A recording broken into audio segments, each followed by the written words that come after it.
வாக்குத்தத்தங்களை சுதந்திரித்துக் கொள்வது எப்படி என்ற தலைப்பிலே நாங்கள் பார்க்க போகிறோம். ஆண்டவர் நமக்கு கொடுத்திருக்கிற வாக்குத்தத்தங்களை, ஆண்டவர் கொடுத்திருக்கிற வார்த்தைகளை நாங்கள் எப்படி நம்முடைய வாழ்க்கையில சொந்தமாக்கி கொள்வது, சுதந்திரித்துக் கொள்வது. அது இங்கிலீஷ்ல சொல்லுவாங்க சுதந்திரித்துக் கொள்ளுகிறவங்க, இங்கிலீஷ்ல சொல்லுவாங்க இன்ஹெரிட் பெற்றுக்கொள்றது, சுதந்திரித்துக் கொள்றது, கிளைம் என்று சொல்லுவாங்க. நமக்கு ஒரு சமுர்த்தி பணமோ ரெடி கஸ்டமர் பணமா வந்தா நாங்க என்ன செய்யறோம், போயிட்டு அந்த பேங்க்ல இருக்கா எவ்வளவு வந்திருக்கு செக் பண்ணி அதை நாங்க எடுத்துக்கொள்ற மாதிரி. அதுதான் சொல்றது சுதந்திரித்துக் கொள்றது. அதே போல பொசஸ், சொந்தம் பாராட்டி கொள்றது. அப்ப சுதந்திரித்துக் கொள்றது, சொந்தம் பாராட்டி கொள்றது, பெற்றுக்கொள்றது. ஆண்டவர் நமக்கு எல்லாவற்றையும் ஆயத்தப்படுத்தி வைத்திருக்கிறாரு, எல்லாவற்றையும் ஆண்டவர் ஏற்படுத்தி வைத்திருக்கிறாரு. இப்ப நம்மளோட பொறுப்பு தான் என்னது, சுதந்திரித்துக் கொள்றது. எத்தனை பேர் ஆமைன்னு சொல்றீங்க? கண்டிப்பா நம்முடைய வாழ்க்கையில ஆண்டவர் நமக்கு தேவையான எல்லாவற்றையும் அவர் வைத்திருக்கிறார். எத்தனை பேர் விசுவாசிக்கிறீங்க?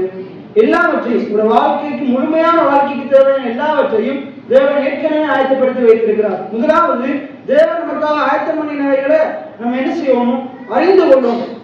என்ன 2:9 கொண்டு 2:9 சொல்லுது, தேவன் நமக்காக அவருக்கு பிரியமான ஜனங்களுக்காக ஆயத்தம் பண்ணினவைகளை கண்கள் காணவும் இல்லை, காதுகள் கேட்கவும் இல்லை, இருதயத்தில் தோன்றவும் இல்லை, ஆனால் ஆவியானவர் அதை நமக்கு வெளிப்படுத்துகிறார்.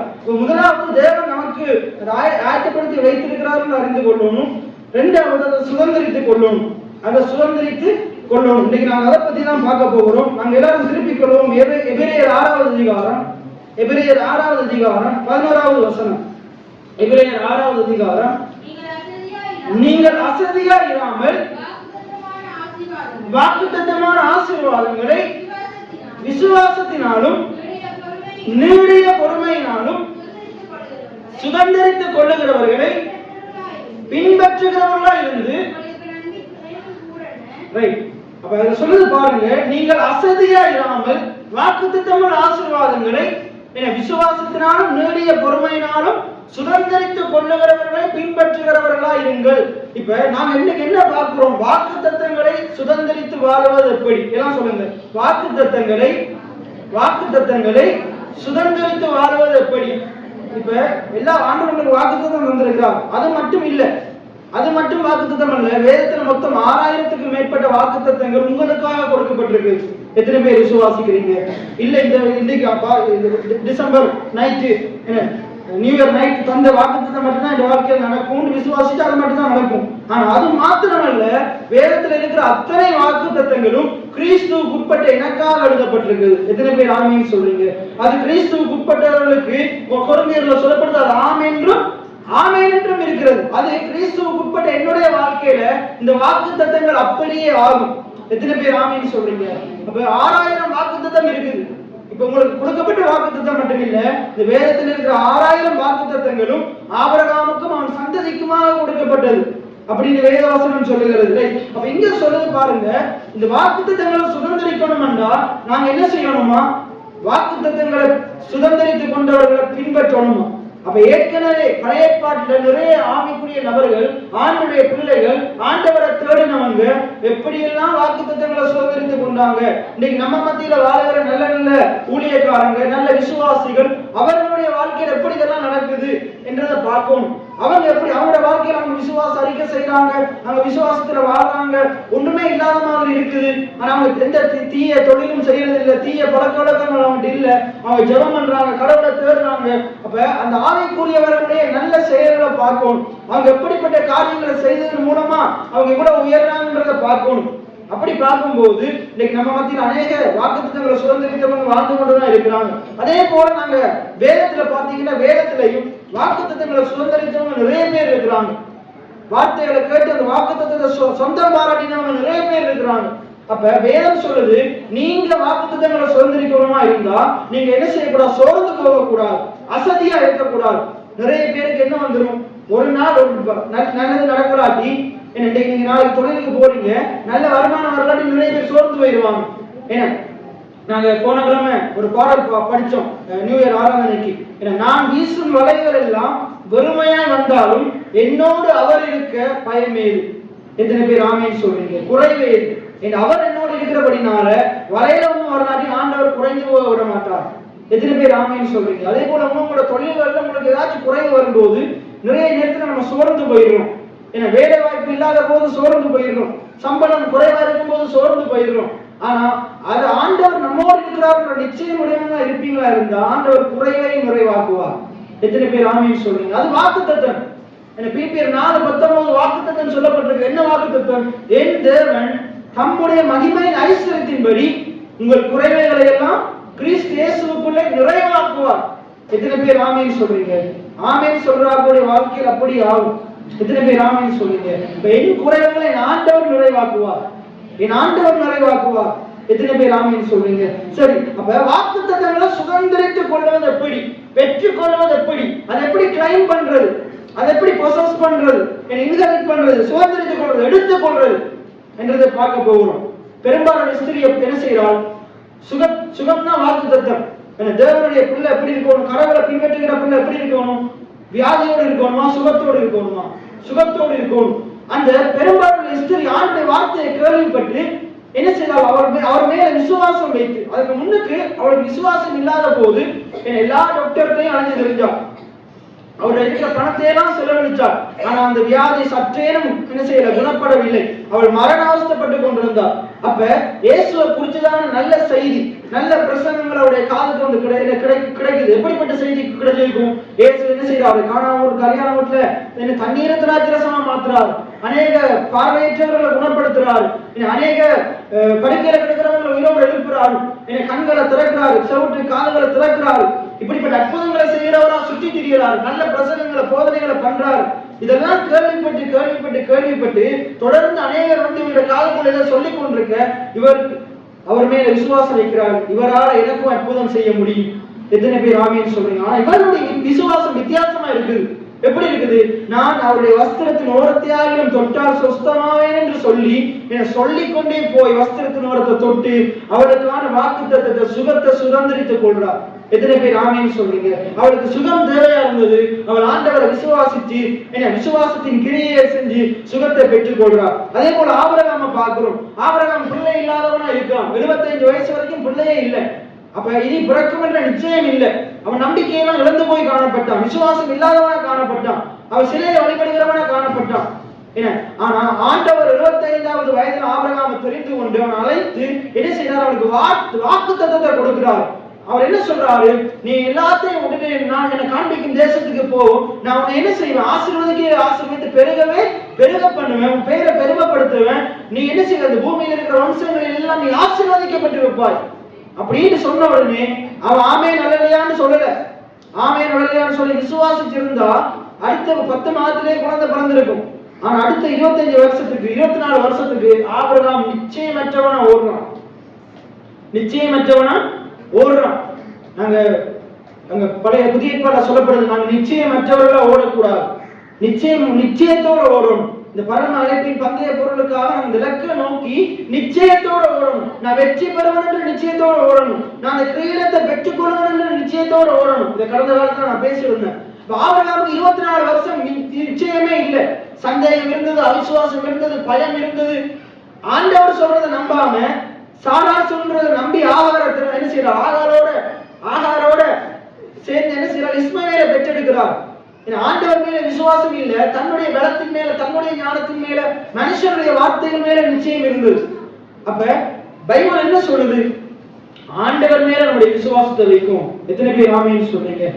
அப்ப என்ன நீங்க சொல்லுங்க? யாரும் பயணம் என்ன சொல்லுங்க? நீங்க அசதியா இராமல், சோர்ந்து போகாமல், அசதியா இராமல். நிறைய நேரத்துல நாங்க என்ன செஞ்சிடறோம்?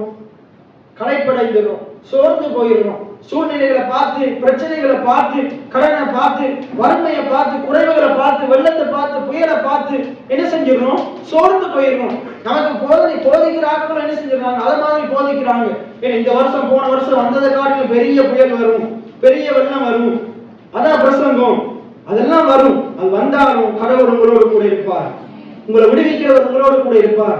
அதுதான் சத்தியம், அதான் சுவிசேஷம்.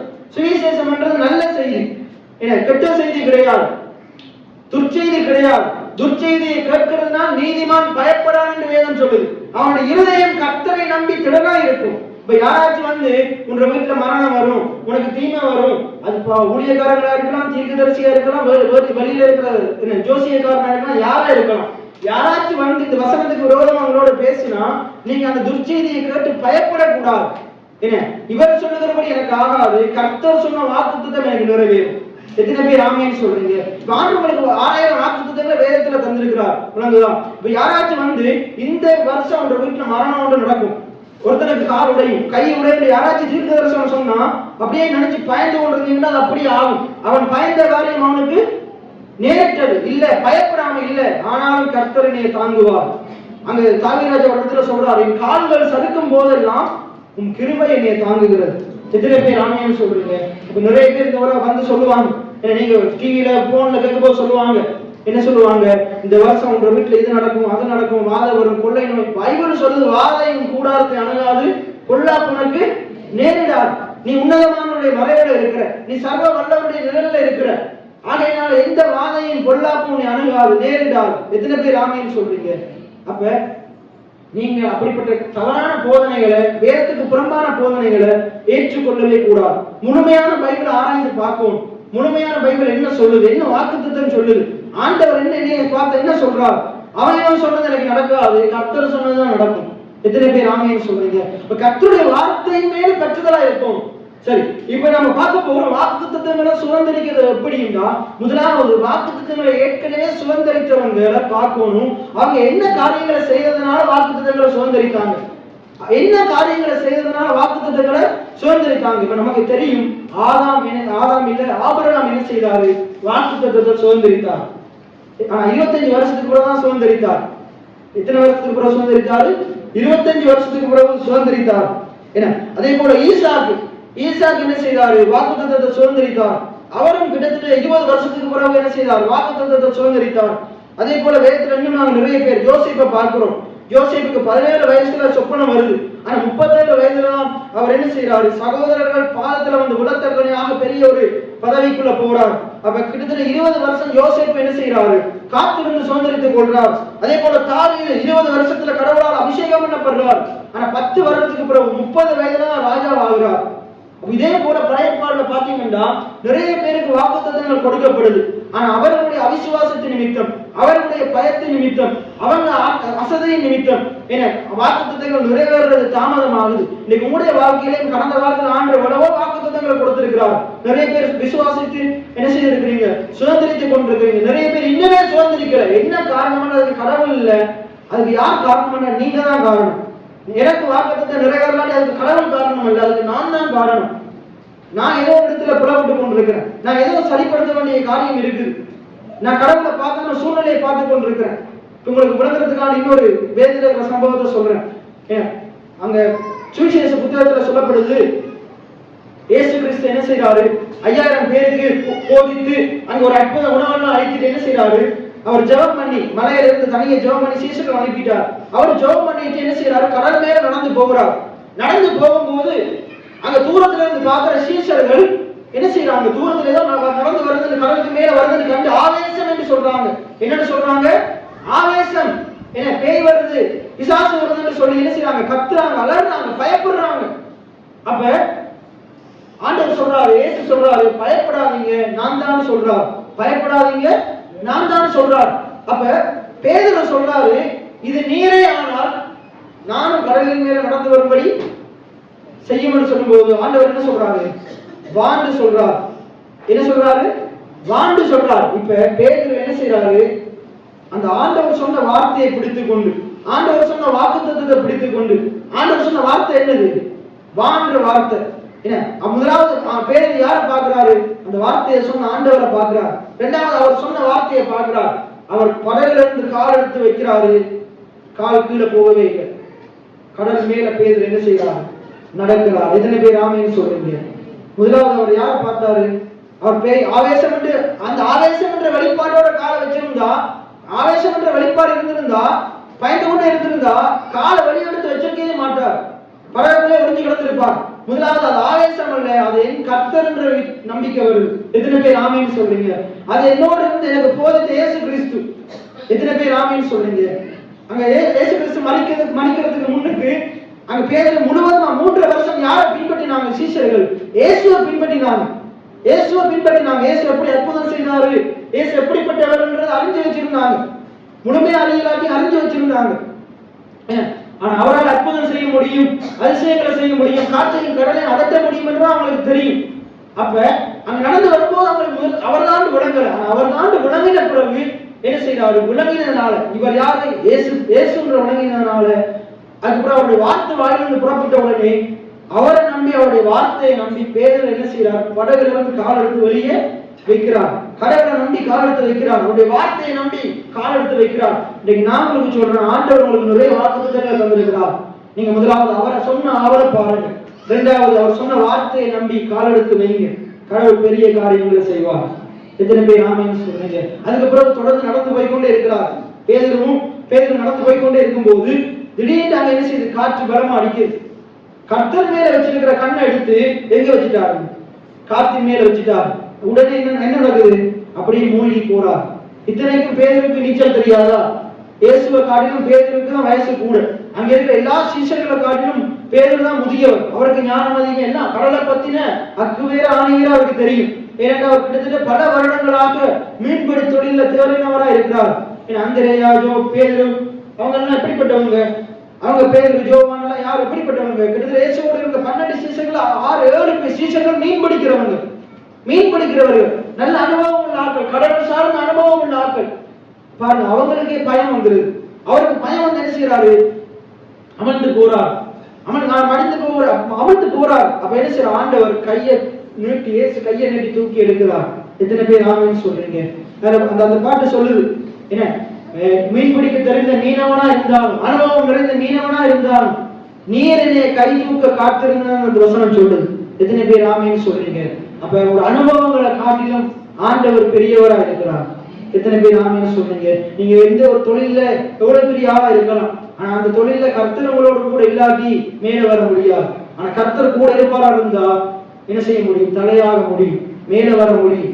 எத்தனை பேர் ஆமென் சொல்றீங்க? சில பேருக்கு அனுபவமே இல்லாட்டாலும் நீங்க கர்த்தரை நம்பும் போது கர்த்தர் உயர்த்துவார். எத்தனை பேர் ஆமென் சொல்றீங்க? அப்ப வாக்குத்தத்தங்களை சுதந்திரிக்கிறது எப்படின்னா, முதலாவது எப்படி சுதந்திரிக்கிறது? வாக்குத்தத்தத்தை பார்க்கறதுக்கு முன்னுக்கு வாக்குத்தத்தத்தை சொன்ன ஆண்டவர் எப்படிப்பட்டவர்ன்றதை பார்க்கணும். எத்தனை பேர் ஆமென் சொல்றீங்க? நான் போன வருஷம் நியூ இயர் நைட்டுக்கு பேசியிருந்தேன். நமக்கு வாக்குத்தத்தத்தை கொடுத்த ஆண்டவர் அவர் உண்மையுள்ளவராக இருக்கிறார். எத்தனை பேர் ஆமென் சொல்றீங்க? ஒரு 2 தீமோத்தேயு 2ஆம் அதிகாரம் 13ஆம் வசனத்தை வாசிங்க. 2 தீமோத்தேயு 2ஆம் அதிகாரம் 13ஆவது வசனம். நாம் உண்மை இல்லாதவர்களா இருந்தாலும் அவர் உண்மையுள்ளவரா இருக்கிறார். ஆண்டுடைய வார்த்தை சொல்லுது பாருங்க, நாம் உண்மை இல்லாதவர்களா இருந்தாலும் நமக்கு வாக்குத்தத்தத்தை கொடுத்த ஆண்டவர் உண்மையுள்ளவரா இருக்கிறார். என்ன சொல்லுங்க? என் ஆண்டவர் உண்மையுள்ளவரா இருக்கிறார். வாக்கு பண்ணினவர் உண்மையுள்ளவரா இருக்கிறார். என்னை ஆசீர்வதிக்கிறவர் உண்மையுள்ளவரா இருக்கிறார். என்னை உயர்த்துவேன் என்று சொன்னவர் உண்மையுள்ளவரா இருக்கிறார். என்னை வாழாக்காமல் தலையாக்குவேன் என்று சொன்னவர் உண்மையுள்ளவரா இருக்கிறார். அவர் பொய்யுடைய மனுஷன் அல்ல. என்ன, அவர் சொல்லியும் செய்யாதிருக்கிறவர் அல்ல, வசனித்து நிறைவேற்றாதிருக்கிறவர் அல்ல. அவர் தம்முடைய வாயினால் சொன்னதை கரத்தினால செய்து முடிக்கிறவராய் இருக்கிறார். எத்தனை பேர் ஆமென் சொல்றீங்க? அவர் மனம் மாறுறதுக்கு மனுபுத்திரன் அல்ல. எத்தனை பேர் ஆமென் சொல்றீங்க? அப்ப அங்க சொல்லுது பாருங்க, நாங்க உண்மையற்றவர்களா இருந்தாலும் நீங்களும் நானும் ஆராதிக்கிற ஆண்டவர், நமக்கு வாக்குரைத்த ஆண்டவர் அவர் உண்மையுள்ளவரா இருக்கிறார். அடுத்தது அவர் நல்லவரா இருக்கிறார். அடுத்து அவர் வல்லவரா இருக்கிறார். எத்தனை பேர் ஆமென் சொல்றீங்க? அப்படியே எபிரேயர் 10ஆம் அதிகாரம் 23ஆவது வசனத்தை வாசிங்க. எபிரேயர் 10:23. அல்லாமலும் நம்முடைய நம்பிக்கை அறிக்கையிடுகிறது அசதியா இருக்க தொடரும் வாக்குத்தத்தம் பண்ணினவர். எத்தனை பேர் விசுவாசிக்கிறீங்க? வாக்குத்தத்தம் பண்ணினவர். அப்போ ஒவ்வொரு முறையும் வாழ்க்கையில கடினமான சூழ்நிலைகள் வரும்போது பிரச்சனையை அறிக்கை செஞ்சு கொண்டிருக்க கூடாது. பிரச்சனையை நம்பினீங்கன்னா பிரச்சனையை தான் அறிக்கை செய்வீங்க. மனுஷனை பற்றினால காரியங்களை அறிக்கை செஞ்சு கொண்டிருக்க கூடாது. வெளிநாட்டில் இருக்கிற மாமா வருவாரு, எனக்கு உதவி செய்வார், எனக்கு அனுப்புவார், அவரை அனுப்ப மாட்டார். என்ன, அதை அறிக்கை செஞ்சு கொண்டிருக்க கூடாது. என்ன அறிக்கை செய்யணும்? நம்பிக்கை அறிக்கை செய்யணும். உங்களோட நம்பிக்கை கர்த்தர் மேல இருக்கணும். உங்களோட நம்பிக்கை கர்த்தருடைய வார்த்தை மேல இருக்கணும். அப்ப எதை அறிக்கை செய்யணும்? கர்த்தரை பற்றின காரியங்களை அறிக்கை செய்யணும். கர்த்தர் எப்படிப்பட்டவன்றதை அறிக்கை செய்யணும். வாக்குத்தத்தங்களை சுதந்திரிக்கணுமா இருந்தா கர்த்தர் யாரா இருக்கிறார் என்றதை அறிக்கை செய்யணும். கர்த்தர் எப்படிப்பட்டவன்றதை அறிக்கை செய்யணும். கர்த்தர் சூழ்நிலைகள் மத்தியில எதை செய்ய வல்லவராய் இருக்கிறார் என்று அறிக்கை செய்யணும். எத்தனை பேர் ஆமென் சொல்றீங்க? கர்த்தர் என்னுடைய சூழ்நிலை மத்தியில எனக்கு அதிசயம் செய்ய வல்லவராய் இருக்கிறார். உங்களை சுத்தி வாதைகள் கொள்ளை நோய்கள் இருக்குதா, அதன் மத்தியில கடவுள் உங்களை சுகமாக்க ஆரோக்கியமடைய செய்ய விடுதலை பண்ண வல்லமையுள்ளவராய் இருக்கிறார். எத்தனை பேர் ஆமென் சொல்றீங்க? அப்ப இங்க சொல்றது பாருங்க, அல்லாமல் நம்முடைய நம்பிக்கையை அறிக்கையிடுகிறது எப்படி இருக்கணுமா? அசைவில்லாமல் இருக்கணுமா? அடுத்து எப்படி இருக்கணுமா? உறுதியா இருக்கணுமா? என்ன சொல்றாங்க? அசைவில்லாமல் உறுதியா இருக்க பெறவும். அப்ப அசைக்கிற சூழ்நிலை நிறைய வரும். என்ன வரும்? அசைக்கிற சூழ்நிலை நிறைய வரும். இந்த வேதவசனத்தை பேசாம, ஆண்டவர் சொன்ன வாக்குத்தத்தத்தை பேசாம மற்ற காரியங்களை குறைவுகளை பேசுற மாதிரி நிறைய வரும். என்ன, நிறைய பேர் வந்து பிரசங்கியாரே வந்து குறைவுகளை பேசுவாங்க. இப்ப நீங்களும் ஆமேன் அதுக்கு சொல்லக்கூடாது. அவங்க ஆமேன் சொல்லுவாங்க, சொல்லாட்டி விட மாட்டாங்க. சொல்லாட்டி சொல்ல நீங்க அதுக்கு ஆமேன் சொன்னீங்கன்னா உங்களுக்கு அப்படியே ஆகும். அதை எதிர்த்து நிற்கும். தவறான போதனைகளை எதிர்த்து நிற்கும். அதை கடிந்து கொள்ளணும். அப்ப இங்க சொல்லுது பாருங்க, அல்லாமல் நம்முடைய நம்பிக்கையை அறிக்கையிடுகிறது அசைவில்லாமல். அப்ப அவநம்பிக்கை அறிக்கை செய்யக்கூடாது. நீங்க எதை நம்புறீங்களோ அதை அறிக்கை செய்யணும். நான் நம்புறேன், நான் நம்புகிற காரியம் கர்த்தரால வரும்.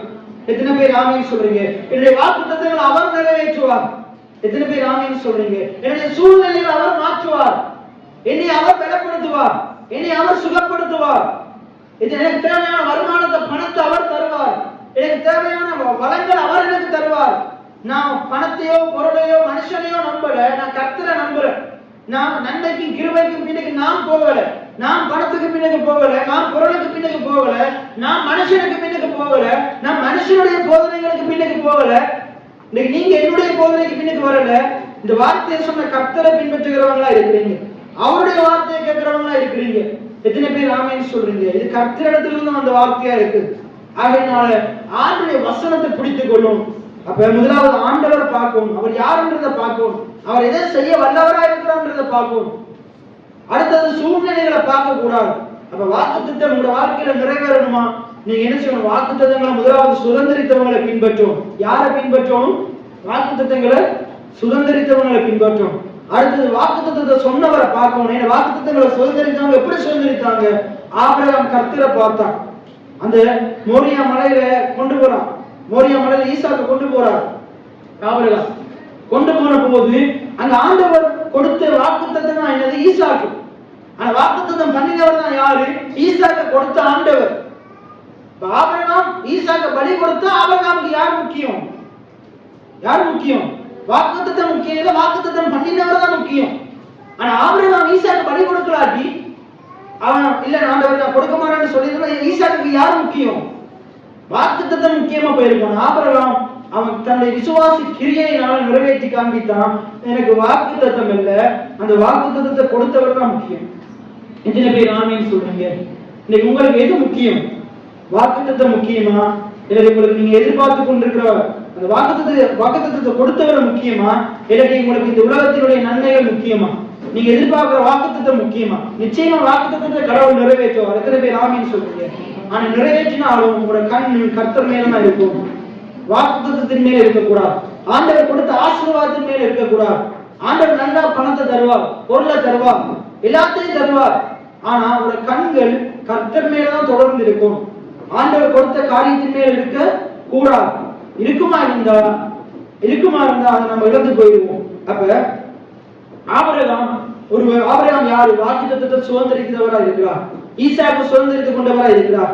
அதே போல நாங்களும் பைபிள் சொல்லுது, உன் தகப்பனாகிய ஆபிரகாமை உன்னை பெற்ற சாராளை நோக்கி பாரு.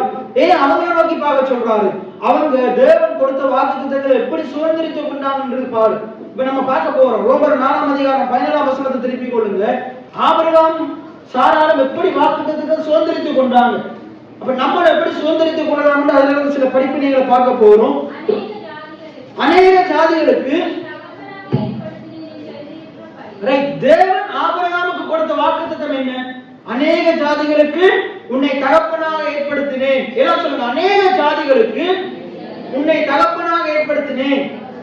ஆபிரகாமுக்கு ஒரு பிள்ளையே இல்லை. எத்தனை பிள்ளை இல்ல? ஒரு பிள்ளையும் இல்லை. ஒரு பிள்ளை இல்லாத 75 வயசு நடந்த கிழவனை பார்த்து ஆண்டவர் சொல்றாரு, அநேக ஜாதிகளுக்கு உன்னை தகப்பனாக ஏற்படுத்தினேன். இன்றைக்கும் ஆண்டவர் கொடுத்த வாக்குத்தத்தங்கள் பார்க்கும்போது அதை பெற்றுக் கொள்றதுக்கு உரிய எந்த சந்தர்ப்பமே சான்ஸே கிடையாதுன்ற மாதிரி இருக்கலாம். ஆனா சொன்னவர் செய்ய வல்லவரா இருக்கிறார். எத்தனை பேர் ஆமேன்னு சொல்றீங்க? எவ்வளவு அதிக சீக்கிரமா பெற்றுக்கொள்ள போறன்றது அவருடைய கருத்துல இல்ல, கூட கருத்துல தான் இருக்குது. விசுவாசித்த நீ பாக்கியவன். அங்க மரியாதை பார்த்து சொல்றாங்க, விசுவாசித்தவரே பாக்கியவன். எத்தனை பேர் ஆமேன்னு சொல்றீங்க? நீங்க விசுவாசிச்சீங்கன்னா நீங்க பாக்கியவான்களா இருப்பீங்க. இன்னைக்கு அதான் பாக்குறோம். ஏன்னா வேத வசனத்தின்படி நடக்கிற உத்தம மார்க்கத்தா பாக்கியவான்கள். வேத வசனம் சொல்றதை நம்பி விசுவாசிச்சு அந்த வார்த்தையை கொடுத்த கர்த்தரை நம்பி வாழ்ற பிள்ளை அவன் குறைவடைய மாட்டான், அவன் பாக்கியவானா இருப்பான். அவன் மேல நல்லா வந்துடுவான், உயர்ந்து வந்துடுவான். அவன் குறைவடைய மாட்டான், கீழே கிடக்க மாட்டான். சரி, அப்ப இங்க சொல்லுது பாருங்க, ஆண்டவர் ஆபிரகாமுக்கு என்ன வாக்குத்தத்தம் கொடுத்தாரு? அநேக ஜாதிகளுக்கு உன்னை தகப்பனாக ஏற்படுத்தினேன். ஏற்கனவே ஏற்படுத்திட்டார். ஆண்டவர் வாக்குத்தத்தம் கொடுத்த ஆண்டவர் இனிதான் செய்ய போறது கிடையாது. அவர் எல்லாவற்றையும் ஏற்கனவே ஆயத்தப்படுத்தி வைத்திருக்கிறார். எத்தனை பேர் ஆமேன்னு சொல்லுங்க? அங்க சொல்லுது, சங்கீதம் 23 சொல்லுது, என்ன ஆண்டவர் நமக்காக ஒரு பந்தியை ஆயத்தப்படுத்தி என்ன செய்திருக்கிறார்? பந்தியை ஆயத்தப்படுத்தி. பாருங்க, தாவீது என்ன செய்யறாரு? காட்டுக்குள்ள வனாந்திரத்தில் ஆடு மேய்ச்சு கொண்டிருக்கிறார். வனாந்திரத்தில் ஆடு மேய்ச்சு கொண்டிருக்கிறார். இப்ப சாமுவேல் தீர்க்கதரிசி அபிஷேகம் பண்றதுக்கு, ராஜாவை அபிஷேகம் பண்றதுக்கு வந்துட்டார். மற்ற எல்லா அண்ணன்மாரும் எங்க இருக்கிறாங்க? அப்பாவும் எங்க இருக்கிறாங்க? அபிஷேகம் பண்ற இடத்துல இருக்கிறாங்க. கடைசிக்குள்ள உதவாதவன் சொல்லி அப்பா ஆட்டை கொண்டு என்ன செஞ்சிட்டார்? காட்டுக்கு அனுப்பிட்டார். இவன் இவ்வளவு கட்டியா இருக்கிறான், இவன் ஆண்டவர் தெரிஞ்சு கொள்றதுக்கு இவனுக்கு எந்த ஒரு தகுதியுமே இல்ல, எந்த சான்ஸுமே கிடையாது. ஆகையினால என்ன அவரே வந்து விரட்டி விடுறதுக்கு முன்னுக்கு நானே விரட்டி விட்டுறேன்னு சொல்லிட்டு அப்பா என்ன செஞ்சிட்டாரு? ஈசா என்ன செஞ்சிட்டாரு? பிள்ளைய விரட்டி விட்டுட்டார். பிள்ளைய விரட்டி விட்டுட்டார். அவர் காட்டுக்குள்ள போயிட்டு ஆரம்பிச்சு கொண்டிருக்கும் போது அங்க சாமுவேல் தீர்க்கதரிசி வந்து என்ன செய்யறாரு? அங்க இருக்கிற 7 அண்ணன்மார்த்தையும் இவர்தான் பார்க்க ஒருத்தருமே கிடையாது. இவர் பிள்ளை இருக்கான்னு கேட்கும் போதுதான் அவனை தான் கொண்டு அவன் தான் கடவுள் என்ன செஞ்சிருக்கிறாரு? ஏற்படுத்தி வச்சிருக்கிறார். அவனுக்கு தெரியாது கடவுள் இவனுக்கு அபிஷேகத்தை ஏற்படுத்தி வச்சிருக்கிறாரு, இவனை தான் ராஜாவாக்க போறன்றது ஆரம்பிச்சு கொண்டிருக்கிறான். அவனுக்கு தெரியாது. அவன் இப்ப சிங்கம் வருமா, கரடி வருமா, எப்படி கிழிச்சு போடலாம்னு பார்த்து கொண்டிருக்கிறான். அப்படி யோசிச்சு கொண்டிருக்கிறான். ஆனா கர்த்தர் அவன் எங்கேயோ அவன் வேற செஞ்சு கொண்டிருக்கும் போது கர்த்தர் இவனுக்கான உயர் வளர்ச்சிய, இவனுக்கான காரியங்களை ஆண்டவர் ஆயத்தப்படுத்தி வைத்திருக்கிறார். இப்ப அவனுக்காக வெயிட் பண்ணிட்டு இருக்கிறாங்க. இப்ப நான் உங்களுக்கு சொல்றேன், ஆண்டவர் உங்களுக்கு சொன்ன வாக்குத்தத்தம் உங்களுக்காக வெயிட் பண்ணி கொண்டிருக்குது. அது உங்களுக்காக காத்து கொண்டிருக்குது. எப்ப என் பிள்ளை நீ வந்து அதை எடுத்துக்கொள்ளுவான் இப்படின்னு ஆண்டவர் பார்க்கிறார். நான் இவனுக்காக ஏற்படுத்தி வைத்திருக்கிறேன், இவன் வந்து எப்ப எடுத்து புசிப்பான்னு பார்த்து கொண்டிருக்கிறார். இவன் எப்ப வந்து என்னுடைய காரியங்களை நான் ஆயத்தம் பண்ணி வச்சதை எடுத்துக்கொள்வான்னு பார்த்து கொண்டிருக்கிறார். அப்ப நீங்க தான் போய் உங்களுக்கு தேவையானதை எடுத்துக்கொள்ளும். ஆண்டு உங்களுக்கு தேவையான எல்லாவற்றையும் ஆயத்தப்படுத்தி வைத்திருக்கிறார். அவர் சொல்றாரு, தவிர விளங்கி கொண்டுதான் சொல்றாரு. என்ன அவர் எனக்கு ஒரு பந்தியை என்ன செய்யறார்? ஏற்படுத்துறார். நான் மேய்த்து கொண்டுதான் இருந்தேன். ஆனா அவர் எனக்கு ஒரு பந்தியை ஏற்படுத்தி என் தலையை எண்ணெயால் அபிஷேகம் பண்ணுகிறார். என் பாத்திரம் நிரம்பி வழிகிறது. என் ஜீவனுள்ள நாளெல்லாம் அவர் எனக்கு நல்லது செய்வார், கிருபையை செய்வார். என்ன நான் கர்த்தருடைய வீட்டில நீடித்த நாட்களா நிலைத்திருப்பேன். எத்தனை பேர் ஆமீன் சொல்றீங்க? வாக்குத்தத்தங்களை விசுவாசிச்சு அந்த வாயை திறந்து பேசுறான். நீங்களும் வாக்குத்தத்தத்தை விசுவாசிச்சு வாயை திறந்து பேசணும். சரி, இங்க சொல்றது பாருங்க, ஆண்டவர் இதே போல ஆபிரகாமுக்கு என்ன வாக்குத்தத்தம் சொன்னாரு? அநேக ஜாதிகளுக்கு உன்னை தகப்பனாக ஏற்படுத்துவேன். சொன்னதன்படி நடக்கிறதுக்கு வாய்ப்பே இல்லாம இருக்கலாம், ஆனா சொன்னவர் நிறைவேற்ற வல்லவரா இருக்கிறார். ஆயத்தங்களை பார்க்க போறோம் என்று எழுதி இருக்கிறபடி அவன் தான் விசுவாசித்தவருமாய். அப்ப ஆபிரகாம் எழுதப்பட்ட வார்த்தையை சொன்னவரை விசுவாசிச்சான். எழுதப்பட்ட வார்த்தையை சொன்னவரை விசுவாசிச்சான். அங்க பேதுரு வாண்டு சொன்னவரை நோக்கி பார்த்தான். அதான் கடல் மேல நடந்தான். எப்ப வாண்டு சொன்னவரை நோக்கி பார்க்கறத விட்டுட்டு அங்க இருக்கிற சூழ்நிலையை பார்க்க வலிக்கிட்டானோ, அங்க இருக்கிற பிரச்சனையை பார்க்க வலிக்கிட்டானோ, அப்ப மூழ்கி போனான். இன்னைக்கு உங்களுக்கு வாக்குத்தத்தத்தை சொன்னவரை நோக்கி பார்க்கறத விட்டுட்டு கண்ணை அதன் மேல வந்து எடுத்து வேற காரியத்தின் மேல உங்களோட பிரச்சனை மேல கண்ணை வைப்பீங்கன்னா நீங்களும் மூழ்கி போயிருவீங்க. இப்ப நாம சொல்றேன், இந்த வருஷம் நீங்க வாக்குத்தத்தங்களை சுதந்திரிக்கணுமா? சூழ்நிலைகளை பார்த்து மூழ்கி போகிறவங்களா இருக்காதீங்க. தொடர்ந்து வாக்குத்தத்தத்தை சொன்ன ஆண்டவர் மேல கண்ணை வைங்க. வார்த்தையை சொன்ன ஆண்டவர் மேல கண்ணை வைங்க. அவர் சொன்னதை செய்ய வல்லமையுள்ளவரா இருக்கிறார். எத்தனை பேர் ஆமென் சொல்றீங்க? இங்க அழகா சொல்லப்படுது பாருங்க, அநேக ஜாதிகளுக்கு உன்னை தகப்பனாக ஏற்படுத்தினேன் என்று எழுதி இருக்கிறபடி. அப்ப வாக்குத்தத்தம் என்ன செய்யப்பட்டிருக்கு? ஆபிரகாமுக்கு கொடுத்த வாக்குத்தத்தம் என்ன செய்யப்பட்டிருக்கு? எழுதப்பட்டிருக்கு. அப்ப அந்த எழுதப்பட்ட வார்த்தையை சொன்னவர் மேல விசுவாசத்தை வைக்கிறான். அப்ப நீங்க இந்த இடத்துல இருக்க ஒவ்வொருவரும் எதன் மேல உங்களுடைய விசுவாசத்தை வைக்கணும்? எழுதப்பட்ட வார்த்தையை, கொடுக்கப்பட்ட வாக்குத்தத்தத்தை சொன்னவர் மேல உங்களுடைய விசுவாசத்தை வைக்கணும். அப்ப முதலாவது ரகசியம் என்னண்டா, வாக்குத்தத்தத்தை எப்படி சுதந்திரித்துக் கொள்றா, வாக்குத்தத்தத்தை சொன்னவர் மேல உங்களுடைய கண்களை வைங்க. வாக்குத்தத்தத்தை சொன்னவர் மேல உங்களுடைய விசுவாசத்தை வைங்க. அவரை நீங்க நம்பும் போது, அவரை நீங்க விசுவாசிக்கும் போது, அவர் அதை நிறைவேற்றி முடிக்க உண்மையுள்ளவராய் இருக்கிறாரு. அதை அவர் நிறைவேற்றி முடிக்க வல்லமையுள்ளவராய் இருக்கிறார். எத்தனை பேர் ஆமீன் சொல்றீங்க? அப்படி நீங்க பாத்தீங்கன்னா, விசுவாசித்தவருமாய், அவர் தான் விசுவாசித்தவருமாய் மரித்தோரை உயிர்ப்பித்து, அவன் எப்படி ஆண்டவர், அவன் பாருங்க, முதலாவது அவர் மேல கண்ணை வைக்கிறான். முதல்ல நான் சொன்ன அவர் யார் என்று அறிந்திருக்கோம். அவர் உண்மையுள்ளவர், அவர் வல்லவர். எல்லாம் சொல்லுங்க, அவர் உண்மையுள்ளவர், அவர் செய்ய வல்லவர். வாக்குத்தத்தம் பண்ணினவர் உண்மையுள்ளவர், வாக்குத்தத்தம் பண்ணினதை நிறைவேற்ற வல்லவர். திருப்பியும் சொல்லுங்க, வாக்குத்தத்தம் பண்ணினவர், வாக்குத்தத்தம் பண்ணினவர் அவர் உண்மையுள்ளவராய் இருக்கிறார். வாக்குத்தத்தம் பண்ணினவர் சொன்னதை செய்ய வல்லமையுள்ளவராய் இருக்கிறார். எத்தனை பேர் ஆமீன் சொல்றீங்க? முதலாவது அவர் யாரு, அவர் எப்படிப்பட்டவர்? இப்ப உதாரணத்துக்கு நான் சொல்றேனே, இப்ப இதால போற ஆரோக்கியம் என்ன, அவனுக்கு வேலை கிடையாது, ஒண்ணும் கிடையாது, அவன் தவறான தொழில் செய்கிறவன், அப்படியான ஆளா இருக்கான், இதால போறான். அப்ப இங்க நீங்க வார்த்தையை கேட்டு கொண்டிருக்கிறீங்க. இப்ப என்ன செய்யறான், தம்பி இங்க வாண்ட கூப்பிட்டு, என்ன இதுல இருக்கிற சந்தோஷம் கூப்பிட்டு, சந்தோஷமா நானே பெரியவன் ஆக்குறேன், நானே அவன் பார்த்தா அவன் தவறான தொழில் செய்யறவன், அவன் கூப்பிட்டு சொல்றான், நீ இதெல்லாம் பின்பற்றி கொண்டிருக்காது, நீ என்னட்டவன் நானே பெரியவன் ஆக்குறேன், நீ அது வாங்கலாம், இது வாங்கலாம், இப்படி வாங்கலாம், அப்படி வாங்கலாம், அப்படி வாழலாம், இப்படி வாழலாம், யார்த்தையும் கை நட்டு தேவையில்லை, நானே பெரியவன் ஆக்குறேன் அப்படின்னு சொல்லி அவர் நீ பெரியவன் ஆக்குறான். பின்னால் போறதா? அவர் எப்படிப்பட்டவர்ன்றதை பார்க்கும். இப்ப அவர் எப்படிப்பட்டவர்? அவர் இருக்கிற நிலைமையே பரிதாபமான நிலைமை. அவருக்கு எல்லாம் இருக்கலாம், ஆனா எப்ப அதெல்லாம் தொடங்கி போவோம், எல்லாம் எப்ப தூக்கிட்டு போவோம் அவருக்கே இவர் அவரை பின்பற்றினா அற்ப காலத்துக்கு எல்லாம் கிடைச்சிடும். ஆனா எல்லாம் எப்படி வந்துச்சோ அதோட ஸ்பீடா, எவ்வளவு சீக்கிரமா வந்துச்சோ அவ்வளவு சீக்கிரமா என்ன செஞ்சிடும், அதோட ஸ்பீடா என்ன செஞ்சிடும், கையை விட்டு போயிடும். அப்ப சொன்னவர் எப்படிப்பட்டவன்றதை பார்க்கணும். அப்ப உலகத்தில் இருக்கிற மக்கள், மனுஷன், உங்களோட சொந்தக்காரன், உறவினர்கள், நண்பர்கள் 1000 வாக்குத்தத்தங்களை சொல்லுவான், 1000 சத்தியம் பண்ணுவான், 1000 வாக்குறுதிகளை சொல்லுவான். நீ அங்க வா, நான் அதை செய்யறேன், நீ மட்டும் நான் வெளிநாட்டுக்கு போறதுக்கு காசு தான், நான் போயிட்டு நான் கனடாக்கு எடுக்கிறேன், ஜப்பானுக்கு எடுக்கிறேன், அங்க எடுக்கிறேன், இங்க எடுக்கிறேன். போனவன் கோல்குடி பண்ண மாட்டான், கை விட்டுருவான். அப்ப வாக்குத்தத்தம் பண்ணின மனுஷன் முதல்ல யாருன்னு பார்க்கணும், வாக்குத்தத்தம் பண்ணின ஆள் யாருன்னு பார்க்கணும். இவர் மனமாற மனபுத்திரன் அல்ல, சொல்லியும் செய்யாதிருக்கிறவர் அல்ல. உங்களுக்கு வாக்குத்தத்தம் பண்ணின ஆண்டவர் சர்வ வல்லவராய் இருக்கிறார், அவர் உண்மையுள்ளவராய் இருக்கிறார், அவர் நம்பத்தக்கவராய் இருக்கிறார், அவர் நன்மைகள் செய்கிறவராய் இருக்கிறார். 119 சங்கீதம் சொல்லுது, கர்த்தர் நல்லவரும் அவர் நன்மை செய்கிறவருமாய் இருக்கிறார். எல்லாம் சொல்லுங்க, கர்த்தர் நல்லவரும் நன்மை செய்கிறவருமாய் இருக்கிறார். வாக்குத்தத்தத்தை நிறைவேற்றி முடிக்க உண்மையுள்ளவராய் இருக்கிறார், வல்லவராய் இருக்கிறார். எத்தனை பேர் ஆமீன் சொல்றீங்க? அவர் போதுமானவராய் இருக்கிறார். எத்தனை பேர் ஆமீன் சொல்றீங்க? அப்ப நம்முடைய ஆண்டவர் எப்படிப்பட்டவர் என்றால் அதை பார்க்கும். என்ன, அப்ப அவர் யாரு சொன்னால ஆண்டு பார்க்கும். சும்மா எல்லாம் செய்வாங்கன்னு சொன்னதுக்காண்டி பின்னால போக முடியாது.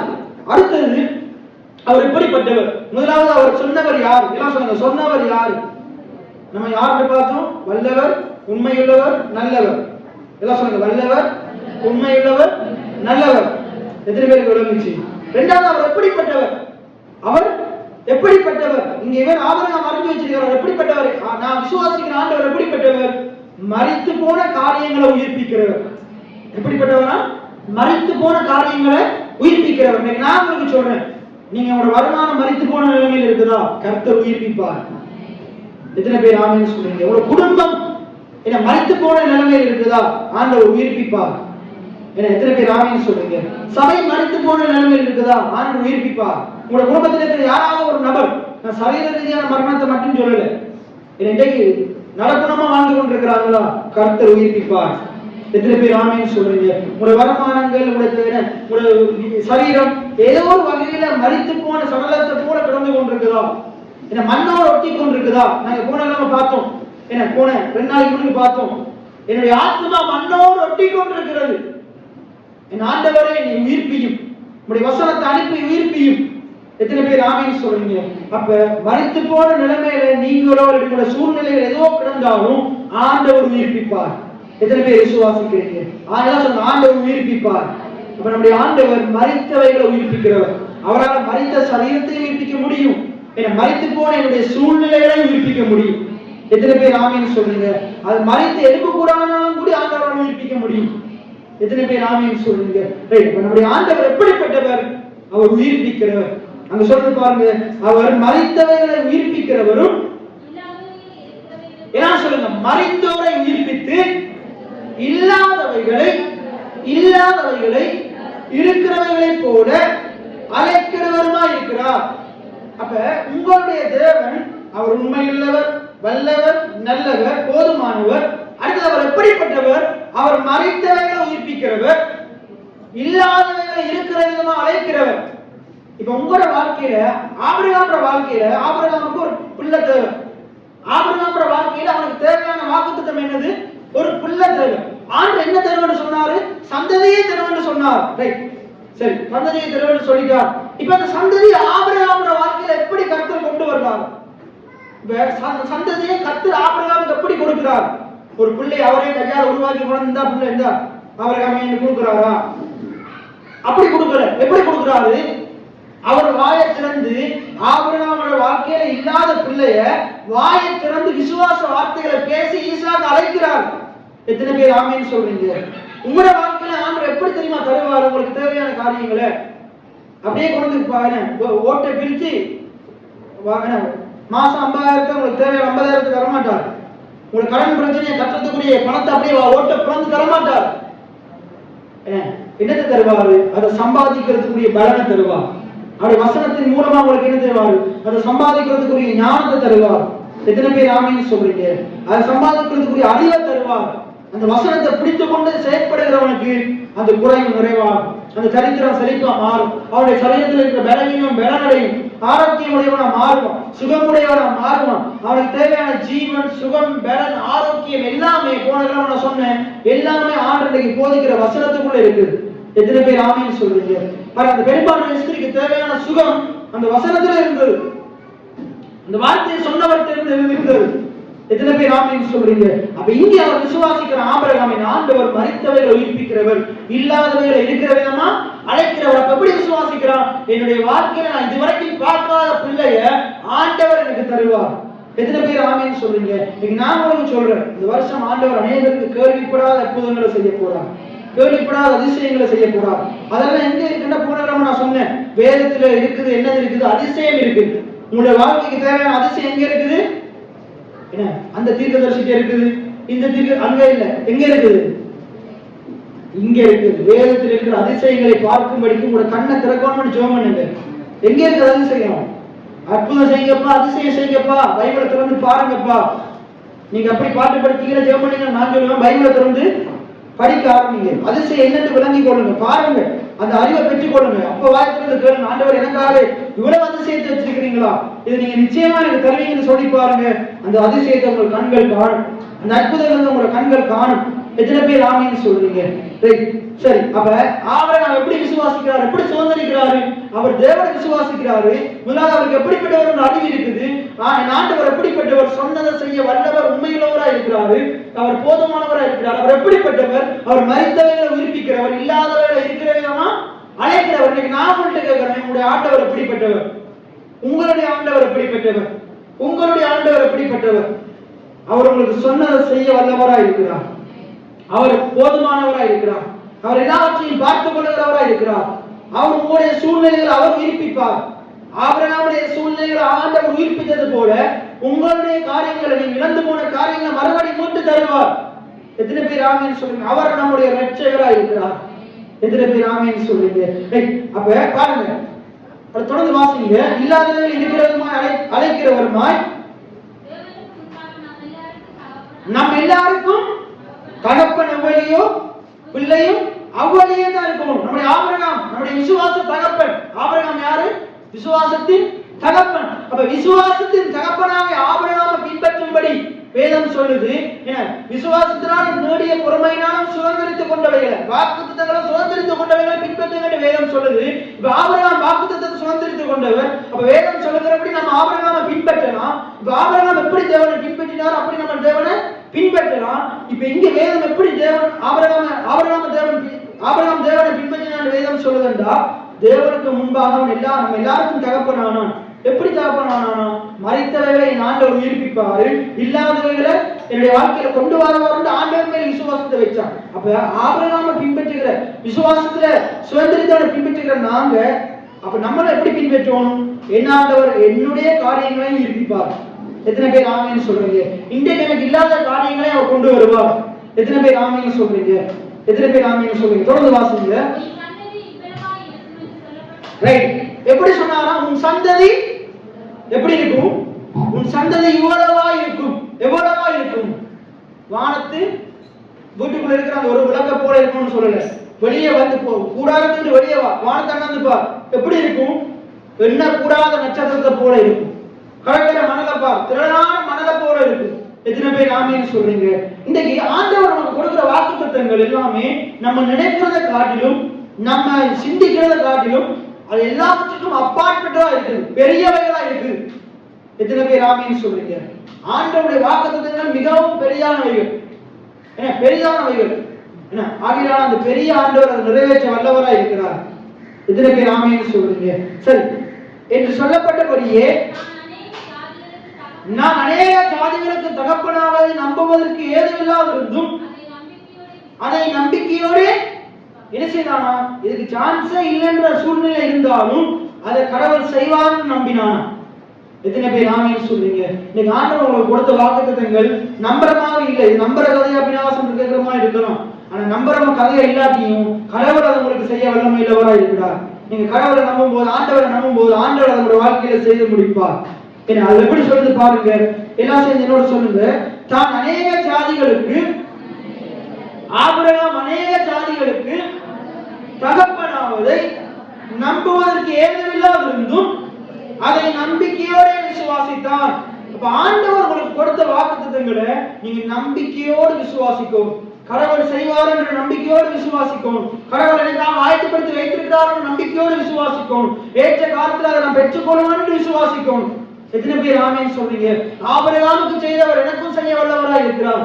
ஈசாக்குக்கு செய்தவர் எனக்கும் செய்ய வல்லவராய் இருக்கிறார். யாக்கோபுக்கு செய்தவர் எனக்கும் செய்ய வல்லவராய் இருக்கிறார். பழைய ஏற்பாடு பரிசுத்தவான்களுக்கு செய்த ஆண்டவர் இன்றைக்கு அவரை விசுவாசிக்கிற எனக்கும் செய்ய வல்லவராய் இருக்கிறார். எத்தனை பேர் ஆமீன் சொல்றீங்க? அப்ப அப்படி ஆண்டவரை விசுவாசிக்கும். அடுத்து பாருங்க. அவன் விசுவாசத்தில் பலவீனமா இருக்கவில்லை. அவன் ஏறக்குறைய 100 வயதுள்ளவனா இருக்கும் போது தன் சரீரம் செத்து போனதையும் சாராளுடைய கற்பம் செத்து போனதையும் என்ன செய்யலாம்? அதையே யோசிச்சு கொண்டில்லையா? தன்னுடைய வாழ்க்கையில இருக்கிற குறைவுகளையே சிந்திச்சு கொண்டில்லையா? தன்னுடைய வருமானத்தில் இருக்கிற குறைவுகளை சிந்திச்சு கொண்டில்ல. தன்னுடைய கடன் பிரச்சனையை சிந்திச்சு கொண்டில்ல. தனக்கு இருக்கிற பலவீனத்தை சிந்திச்சு கொண்டில்ல. எனக்கு கையில வலி, அங்க வலி, இங்க வலி, இடுப்பு வலி, அதை சிந்திச்சு கொண்டில்ல. அவன் எதை சிந்திச்சு கொண்டிருந்தான்? சுகமாக்குகிற கர்த்தரை சிந்திச்சு கொண்டிருந்தான். என்ன பிள்ளைய கொடுக்கிற கர்த்தரை சிந்திச்சு கொண்டிருந்தான். அற்புதங்களை செய்கிற கர்த்தரை சிந்திச்சு கொண்டிருந்தான். மரித்த கற்பத்தை உயிர்ப்பிக்கிற ஆண்டவரை சிந்திச்சு கொண்டிருந்தான்.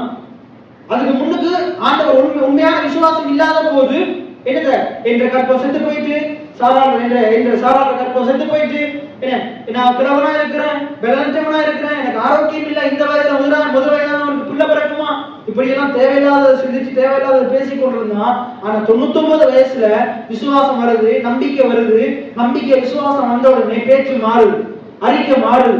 என்ன சொல்றது? உங்களுடைய நம்பிக்கையை அறிக்கைகிறதில் அசைவில்லாமல் உறுதியா இருக்க கடவுள். ஆண்டவர் ஆபிரகாமுக்கு 75 வயசுலயே வாக்குத்தத்தத்தை கொடுத்துட்டாரு. ஆனா 24 வயசு வரைக்கும் ஆபிரகாமுக்கு விசுவாசம் இல்ல, நம்பிக்கை இல்ல. மற்ற காரியத்துல விசுவாசம் இருக்குது. எதுல? ஆண்டவர் என்ன செய்வார்? எனக்கு பஞ்சத்துல செழிப்பா மாற்றுவார் விசுவாசம் இருக்குது. சத்துருக்கள் கையில ஜெயத்தை தருவார் விசுவாசம் இருக்குது. ஐஸ்வர்யவனாக்குவார் விசுவாசம் இருக்குது. பெருக பண்ணுவார் விசுவாசம் இருக்குது. ஆனா ஒரு குமாரனை தருவார் என்ற விசுவாசம் இல்ல. ஏனென்றா குமாரன் நான் கிழவனா இருக்கிறேன், என் மனைவி கிழவியா இருக்கிறார், கற்பமே செத்து போயிட்டு. அப்ப எல்லாத்துக்கும் சான்ஸ் இருக்குது. நான் ஐஸ்வர்யவன் ஆகிறதுக்கு வாய்ப்பு இருக்குது, நான் சுகமா வாழ்றதுக்கு வாய்ப்பு இருக்குது. ஆனா பிள்ளை போறதுக்கு வாய்ப்பே கிடையாது. மற்ற எல்லாத்துலயும் விசுவாசம் இருக்குது ஆபிரகாமுக்கு. ஆனா எதுல விசுவாசம் இல்ல? ஆண்டவர் கொடுத்த வாக்குத்தத்தத்தின் பேர்ல விசுவாசம் இல்ல. ஆனா அதைத்தான் ஆபிரகாம் விசுவாசிக்கணும், அதைத்தான் ஆண்டவர் தருவன்னு சொன்னார். மிச்சம் எல்லாமே ஆண்டவர் லேசான காரியம். இதுவும் ஆண்டவர் லேசான காரியம் தான். எத்தனை பேர் ஆமீன் சொல்றீங்க? அதுக்கப்புறம் ஆண்டவர் 18ஆம் அதிகாரத்துல வந்து சொல்றார், 99 வயசு வரைக்கும் விசுவாசம் இல்லாத ஆபிரகாமுக்கும் சாராளுக்கும் 18ஆம் அதிகாரத்துல வந்து சொல்றார், கர்த்தரால் ஆகாத காரியம் ஒன்று உண்டோ? எடுத்துக்கோங்க, வாசிங்க. ஆதியாகமம் 18ஆம் அதிகாரம். அதுக்கு பிறகு 99 வயசுல ஆபிரகாமுக்கு என்ன வருது? விசுவாசம் வருது. கர்த்தரால் ஆகாத காரியம் ஒன்று உண்டோன்றாங்க.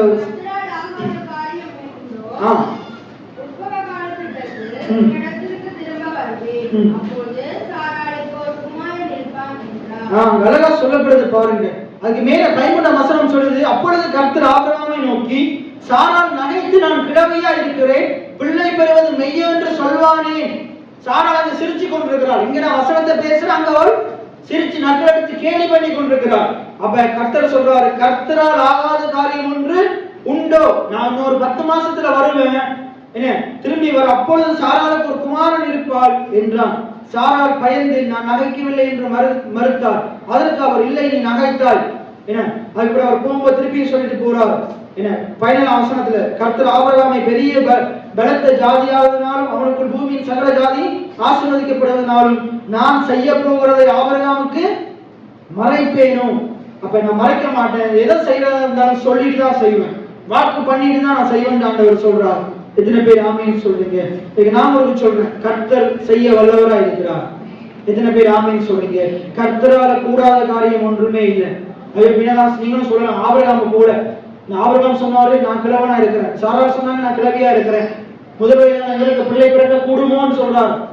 இப்ப நீங்களும் சொல்லலாம், ஆண்டவர் எனக்கு இந்த வார்த்தை தந்திருக்கிறாரு, இதெல்லாம் நடக்கிறதுக்கு வாய்ப்பே கிடையாது, எனக்கு நல்ல வேலை இல்லையே, நல்ல வருமானம் இல்லையே, என்னுடைய வருமானம் போதாதே, என்ன நான் எப்படி மேல வர முடியும், நான் எப்படி பெரியவன் ஆக முடியும், நான் என்னுடைய சூழ்நிலை எப்படி மாறும், இந்த பிரச்சனையிலிருந்து நான் எப்படி வெளியே வருவேன், எப்படி எனக்கு சமாதானம் வரும், எப்படி என்னால் வேதத்தின் படி நடக்க முடியும், ஒவ்வொரு நாளும் எனக்கு எவ்வளவு வேலைன்னு தெரியுமா, பைபிளை தூக்கவே நேரம் இல்லை, இப்படி நிறைய சூழ்நிலைகள் இருக்கலாம், நிறைய சாக்கு சொல்லலாம். கர்த்தரால் ஆகாத காரியம் ஒன்று உண்டு. அவர் எளியவனை புழுதியிலிருந்து உயர்த்துகிறவராக இருக்கிறார், குப்பையிலிருந்து உயர்த்துகிறவராக இருக்கிறார், பிரபுக்களோடு ராஜாக்களோடு உட்கார செய்கிறவராக இருக்கிறார். அப்ப கர்த்தரால் ஆகாத காரியம் ஒன்றும் இல்லை. அப்ப முதலாவது ஆண்டவர் யார் என்ற வெளிப்பாடு போகும். அவர் எப்படிப்பட்டவர்? அவரால் கூடாதவைகள் ஒன்றுமே இல்லை. என் ஆண்டவரால் எல்லாம் கூடும். எனக்கு வாக்குத்தத்தம் பண்ணின ஆண்டவரால் எல்லாம் கூடும். என்ன சொல்லுங்க? எல்லாம் கூடும். கர்த்தரால் கூடாத காரியம் ஒன்றும் இல்லை, கர்த்தரால் ஆகாத காரியம் ஒன்றும் இல்லை, கர்த்தரால் முடியாத காரியம் ஒன்றும் இல்லை. என் கர்த்தர் முடியாதவைகளை சாத்தியமாக்குகிறவராய் இருக்கிறார், கூடாதவைகளை கூடும்படி செய்கிறவராய் இருக்கிறார், ஆகாதவைகளை ஆகும்படி செய்கிறவராய் இருக்கிறார். இன்றைக்கு என் நடுவில் அற்புத அடையாளங்களை செய்ய அவர் இன்னும் ஜீவனுள்ளவராய் இருக்கிறார். எத்தனை பேர் ஆமீன் சொல்றீங்க? அப்ப விசுவாச ஆண்டவருக்கு கொடுத்த வாக்குத்தத்தங்களை சுதந்திரித்துக் கொள்ளணுமா? சுதந்திரித்துக் கொள்ளணுமா? என்ன செய்யணும்? அவர் எப்படிப்பட்டவர், அவர் யார், அவர் எப்படிப்பட்டவர் என்று அறிவு இருக்கும். அவர் மேல் அவரை கண்களை வைக்கும்.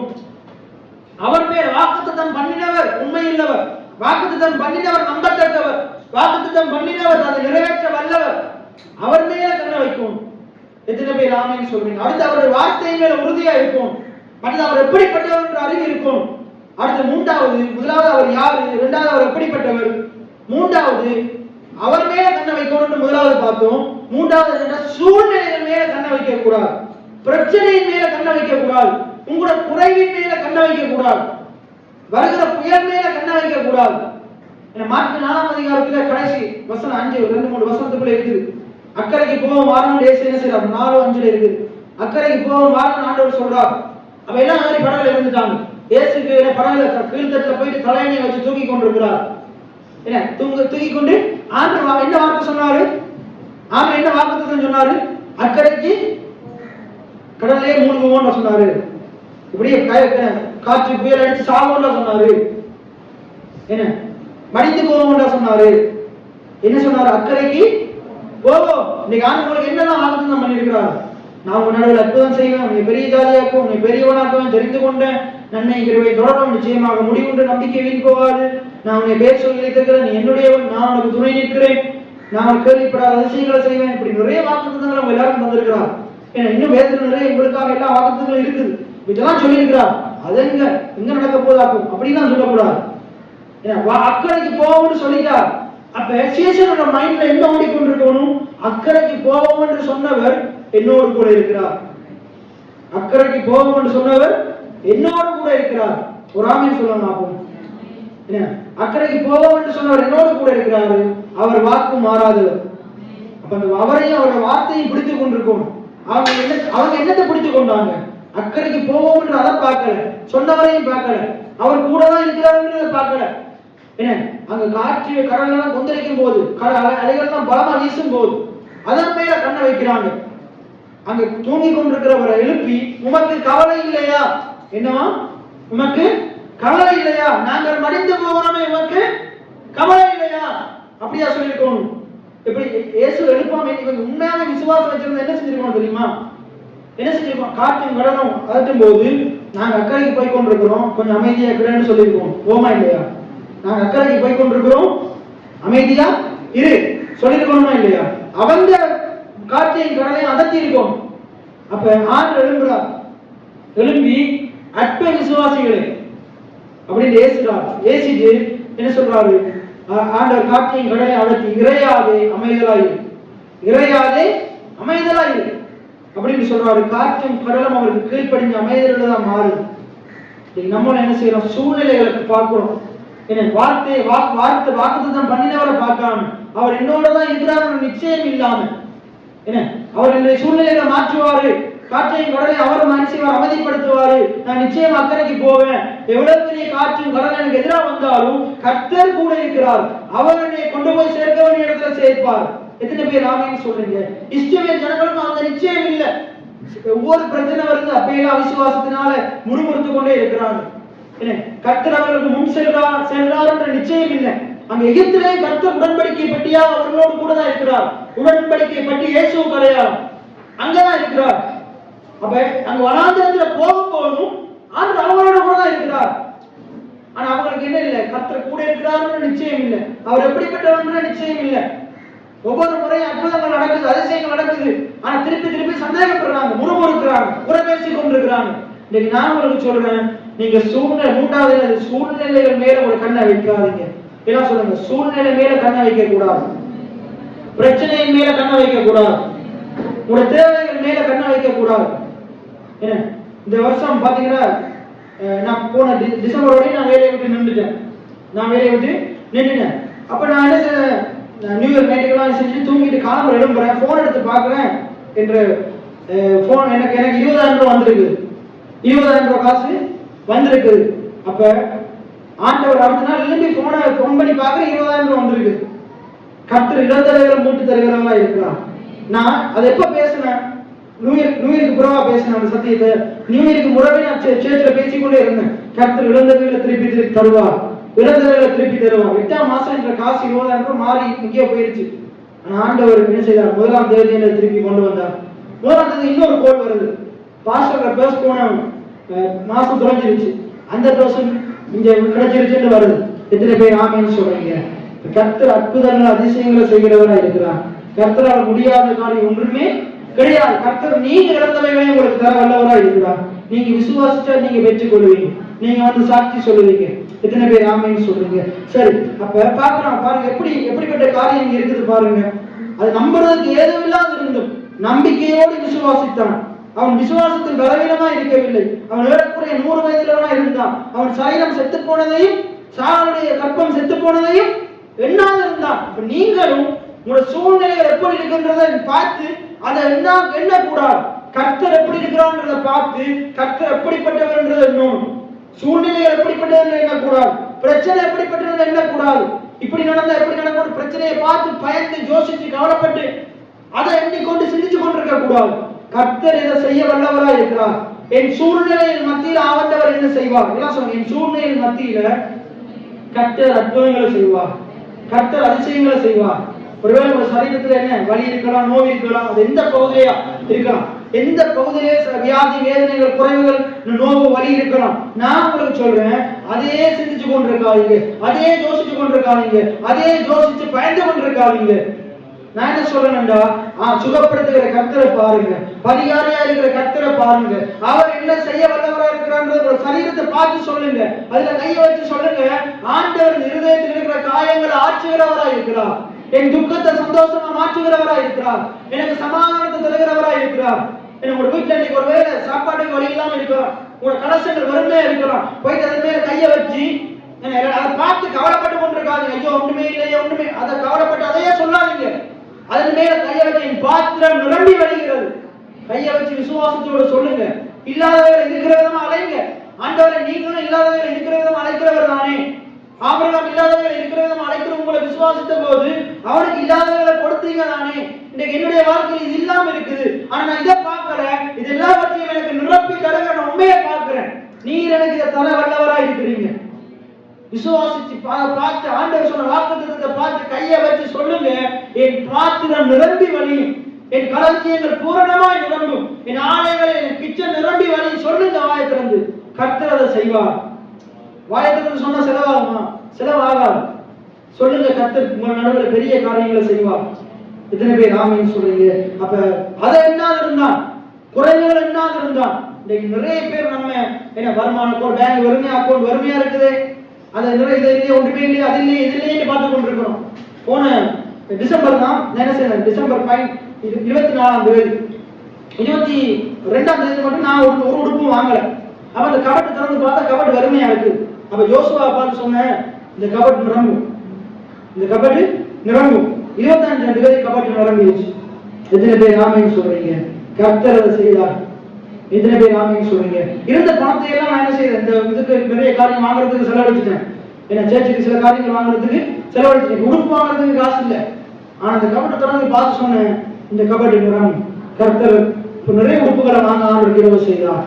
எத்தனை பேர் ஆமீன் சொல்றீங்க? அப்ப சூழ்நிலையை பார்த்து அதை கவலைப்பட்டு பயந்து அதை பேசிக் கொண்டிருக்க கூடாது. சரீரம் செத்து போனதை பேசக்கூடாது. அது எல்லாரும் இருந்தாலும் வேதம் சொல்லுது. அதுக்கடுத்து வாசிங்க, தேவனுடைய வாக்குத்தத்தத்தை குறித்து அவன் அவிசுவாசமாய் சந்தேகப்படாமல், எல்லாம் சொல்லுங்க, தேவனுடைய வாக்குத்தத்தத்தை குறித்து அவிசுவாசமாய் சந்தேகப்படாமல் வாக்குத்தத்தம் பண்ணினவர் எப்படி இருக்கிறாரு? எப்படி இருக்கிறாரு? அதை நிறைவேற்ற வல்லவராய் இருக்கிறார். எத்தனை பேர் ஆமீன் சொல்றீங்க? பாருங்க, எல்லாம் திருப்பி சொல்லுவோம். தேவனுடைய வாக்குத்தத்தங்களை குறித்து அவன் அவிசுவாசமாய் சந்தேகப்படாமல் தேவன் வாக்குத்தத்தம் பண்ணினதை நிறைவேற்ற வல்லவராய் இருக்கிறார். நிறைவேற்ற வல்லவராய் இருக்கிறார். முதலாவது என்ன பார்த்தோம்? தேவன் சொன்ன தேவன் எப்படிப்பட்டவர். இரண்டாவது என்ன பார்த்தோம்? சொன்ன தேவன் யாரு. இரண்டாவது என்ன பார்த்தோம்? சொன்ன தேவன் எப்படிப்பட்டவர். மூன்றாவது என்ன பார்த்தோம்? சூழ்நிலைகள் மேல கண்ண வைக்க கூடாது. என்ன இப்ப இதை பாருங்க, தேவன் வாக்குத்தத்தம் பண்ணினதை நிறைவேற்ற வல்லவராக இருக்கிறார் என்று முழு நிச்சயமாய் நம்பி என்ன சந்தேகப்படக்கூடாது, முழு நிச்சயமா நம்பும். நாலாவது என்னது? சூழ்நிலைகள் மேல, மூன்றாவது சூழ்நிலைகள் மேல கண்ண வைக்க கூடாது. நாலாவது தேவனை சந்தேகப்படக்கூடாது, தேவனுடைய வார்த்தையை சந்தேகப்படக்கூடாது. பக்கத்தில் இருக்கிறாங்க பார்த்து சொல்லுங்க, ஆண்டவரை சந்தேகப்படாதீங்க. ஆண்டவர் சொன்ன வார்த்தையின் மேல சந்தேகம் உள்ளவங்களா இருக்காதீங்க. வை டவுட் நோ டவுட். சொல்லுங்க, வை டவுட் நோ டவுட். ஏன் சந்தேகம்? சந்தேகம் இருக்க கூடாது. என்ன சந்தேகம் இருக்க கூடாது? என்ன இருக்கணும்? விசுவாசம் இருக்கணும். ஏன்னா சந்தேகம் இருக்கிறவன் காற்றினால் காற்று என்ன செய்து, இந்த அலை காற்றின் அலையை போல அடிபட்டு அலைகிற அலைக்கு ஒப்பா இருக்கிறான். சந்தேகப்படுகிறவன் தேவனிடத்திலிருந்து எதையாக பெறலாம் என்று நினையாது இருப்பானாக. சந்தேகப்படுகிறவன் எதையும் பெற்றுக்கொள்ள முடியாது. விசுவாசிக்கிறவன் எல்லாத்தையும் பெற்றுக் கொள்ளுவான். எத்தனை பேர் ஆமீன் சொல்றீங்க? ஆகையினால வாக்குத்தத்தங்களை ஆண்டவர்களுக்கு சொன்ன வாக்குத்தத்தங்களை எப்படி சுதந்திரித்துக் கொள்வதா? முதலாவது வாக்குத்தத்தம் பண்ணின ஆண்டவர் யாரு? அவர் என்னுடைய தேவனாய் இருக்கிறார். எத்தனை பேர் ஆமீன் சொல்றீங்க? அவர் வல்லவராய் இருக்கிறார், உண்மையுள்ளவராய் இருக்கிறார், நல்லவராய் இருக்கிறார், போதுமானவராய் இருக்கிறார், நம்பத்தக்கவராய் இருக்கிறார், நன்மைகள் செய்கிறவராய் இருக்கிறார். அவர் எப்படிப்பட்டவர்? அவர் உண்மை சொன்னதை செய்ய உண்மையுள்ளவராய் இருக்கிறார், சொன்னதை நிறைவேற்ற வல்லவராய் இருக்கிறார். அப்ப முதலாவது அவர் யாரு, அவர் எப்படிப்பட்டவர் என்றது இரண்டாவது. மூன்றாவது சூழ்நிலைகள் மேல கண்ண வைக்க கூடாது. நாலாவது சந்தேகப்படக்கூடாது, விசுவாசிக்கும். எத்தனை பேர் ஆமீன் சொல்றீங்க? சந்தேகப்படாதீங்க. இதெல்லாம் நடக்குமா? சந்தேகப்படாதீங்க. என்ன ஆண்டவர் நிச்சயமா அற்புதங்களை செய்வார். வாக்குத்தத்தம் பண்ணினவைகள் உங்களோட கைகள் ஏந்தும்படிக்கு செய்வார், உங்களோட கண்ணால பார்க்கும்படிக்கு செய்வார். அதை நீங்க முதலாவது பார்ப்பீங்க, விசுவாச கண்ணால பார்ப்பீங்க, இரண்டாவது அதை பெற்றுக் கொள்வீங்க.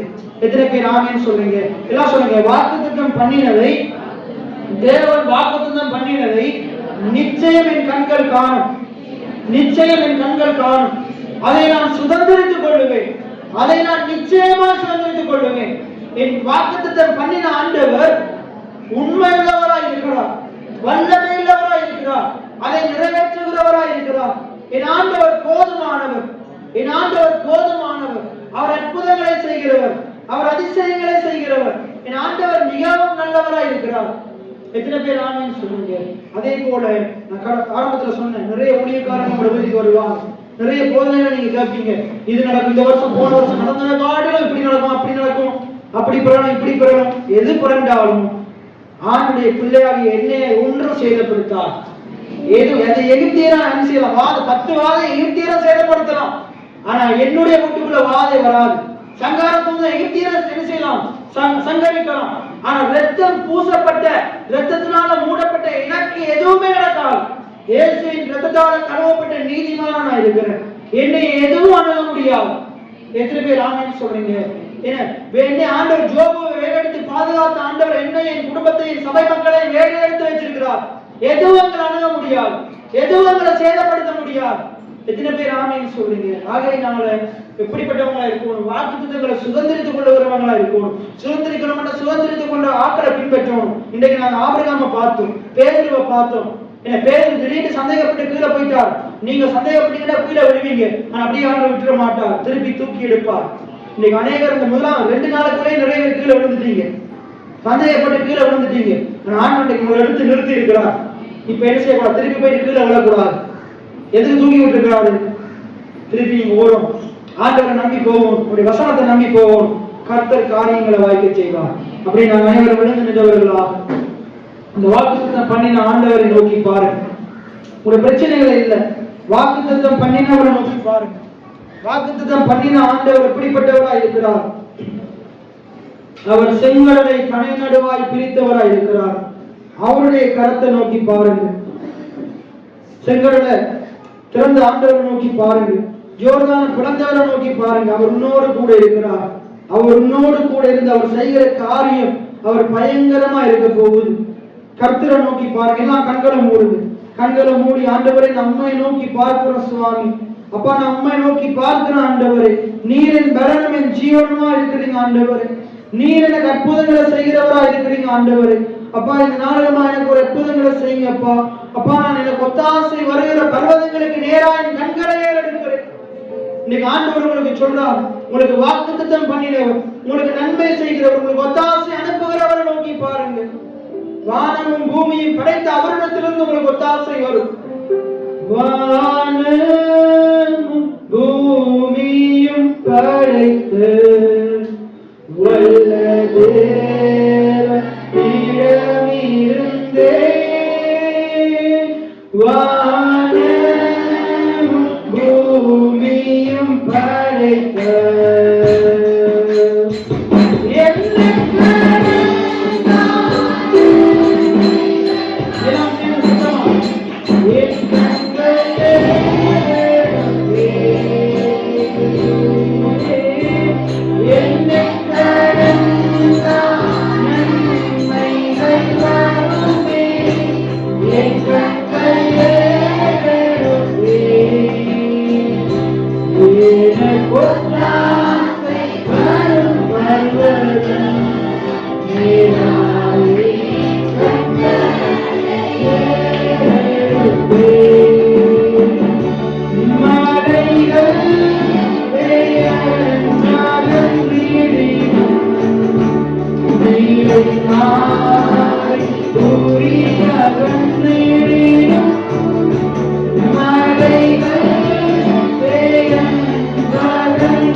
மகன் கேன்சர் காரணமாக 2 வருடமாக கடுமையான அவதிப்பட்டுக் கொண்டிருந்தார். பாஸ்டரும் கொழும்புக்கும் இந்தியாவுக்குமாக அழைத்து சென்று எவ்வளவோ அவர்கள் பணத்தை லட்சத்தில கோடிக்கணக்கான பணங்களை செலவழித்து பிள்ளையை காப்பாற்றுவதற்கு முயற்சி செய்தார்கள். 26 வயது நிரம்பிய பையன். ஆனால் 2 நாளைக்கு முன்பு வெள்ளிக்கிழமை சரியா 2 மணிக்கு அவர் இறந்து போனார். நானே தினத்திலே 9 மணிக்கு பாஸ்டர் நிக்சனுடைய வீட்டில் அவர் சடலத்தை எடுக்கிறார்கள். அந்த குடும்பத்தாருக்காக பாஸ்டருக்காக நாங்கள் சோமனம். அவர் எவ்வளவு பேருக்கு நிறைய நல்ல காரியங்களை செய்திருக்கிறார். அவர் இந்த ப்ரொஜெக்ட் மூலமாக இந்த பேசாலையில் இருக்கிற 260 பிள்ளைகளுக்கு மேல அவர்கள் மூலமாக இந்த சபை மூலமாக நிறைய உதவிகளை பெற்றுக் கொண்டிருக்கிறார்கள். முடிந்தவர்கள் நாளைய தினத்தில் நீங்க போய் அதில் கலந்து கொள்ளலாம்.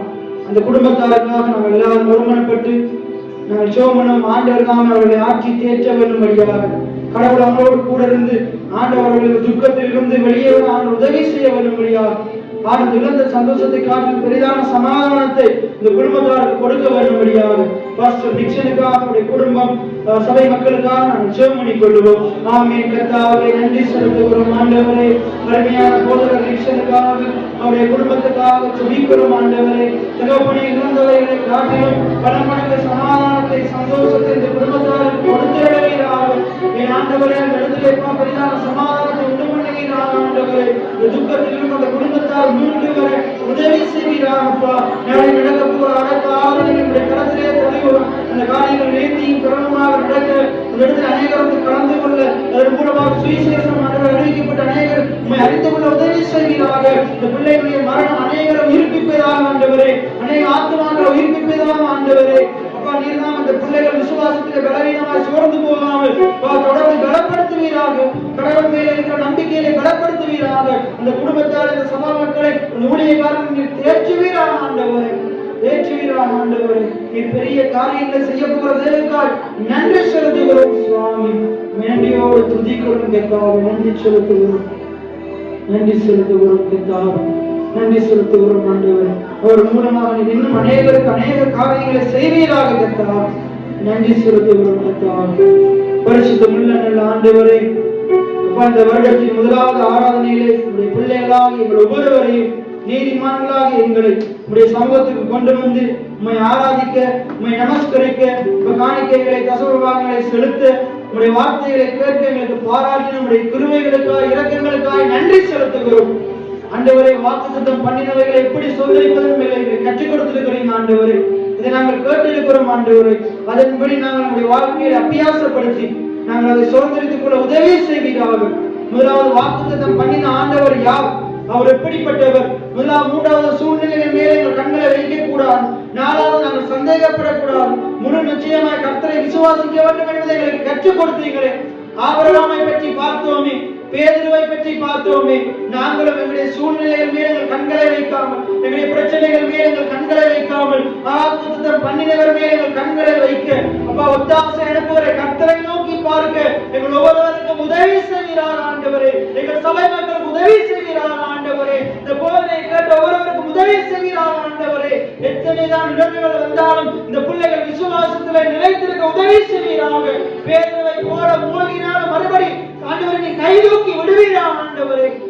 தொடர்ந்து விசுவாச வாழ்க்கையை வாழ, வெற்றிகரமாய் வாழ இந்த பிள்ளைகள் ஒவ்வொருவருக்கும் நீ அதிகமாய் பலப்படுத்த வேண்டும்படியாக ஜெபிக்கிறோம். இந்த வருடம் முழுவதும் தவறாமல் ஞாயிறு ஆராதனைகளை கடந்து கொள்ள உடைய போதனைகள் முழுமையாக அமர்ந்திருந்து கேட்க உதவி செய்கிறார் ஆண்டவரே. உடைய வசனத்தை அசட்டை கொள்ளாதபடிக்கு அதை அமர்ந்திருந்து கேட்கிற பிள்ளைகளாக, அமர்ந்திருந்து நீரே தேவன் என்பதை அறிந்து கொள்ளுகிற பிள்ளைகளாக என் சபை மக்கள் ஒவ்வொருவரையும் மாற்ற வேண்டும்படியாக ஜெபிக்கிறோம். இந்த வருடம் முழுவதும் நடக்கிற எல்லா ஊழியங்களையும் நீர் ஆசீர்வதிப்பீராக.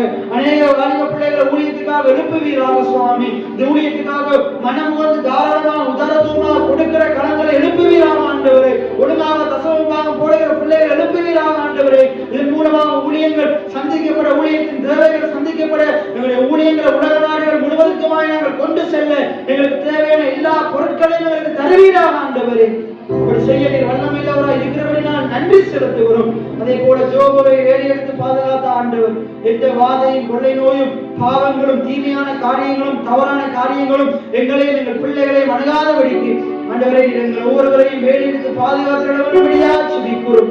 இரத்தத்தின் மறைகளை நான் ஒவ்வொரு பிள்ளைகளையும் வைக்கிறேன் ஆண்டவரே. உடைய தெளிக்கப்பட்ட இரத்தமானது பிள்ளைகள் பிள்ளைகளை பாதுகாப்பதாக, பிள்ளைகளுக்கு சுகத்தை கொடுப்பதாக, பிள்ளைகளுக்கு தேவையான பலனை கொடுப்பதாக, ஆரோக்கியத்தை கொடுப்பதாக. அநேக முதியவர்கள் இருக்கிறார்கள். இந்த முதிர் வயதில் அவர்கள் பலன் கொடுத்து பசுமையும் புஷ்டியுமா இருப்பார்களாக, அவர்கள் நிலைப்படையாமல் இருப்பார்களாக, சோர்ந்து போகாமல் இருப்பார்களாக, எல்லா பிரச்சனைகளையும் வெற்றி சிறந்து ஜெயமுள்ள வாழ்க்கை வாழ்வார்களாக. ஆண்டவரே, இந்த நாளை எங்களுக்கு ஆசீர்வாதமாகி தந்தபடி நான் நன்றி செலுத்துகிறோம். எங்களை தாழ்த்தி உயர்த்தி ஆண்டவராக இயேசுவின் நாமத்தினாலே ஜெபம் எடுக்கிறேன் ஜீவனுள்ள நல்ல பிதாவே, ஆமென். என் ஆத்துமாவே கர்த்தரை ஸ்தோத்திரி, என் முழுவதுமே கர்த்தருடைய பரிசுத்த நாமத்தை ஸ்தோத்திரி. என் ஆத்துமாவே கர்த்தரை ஸ்தோத்திரி, அவர் செய்த சகல உபகாரங்களை மறவாதே. ஆமென். ஓ தேவனுக்கு மகிமை, தூக்கி எடுத்தார் என்னை, தூக்கி எடுத்தார் இயேசு. கரத்தை வெற்றி பாரே, ஓ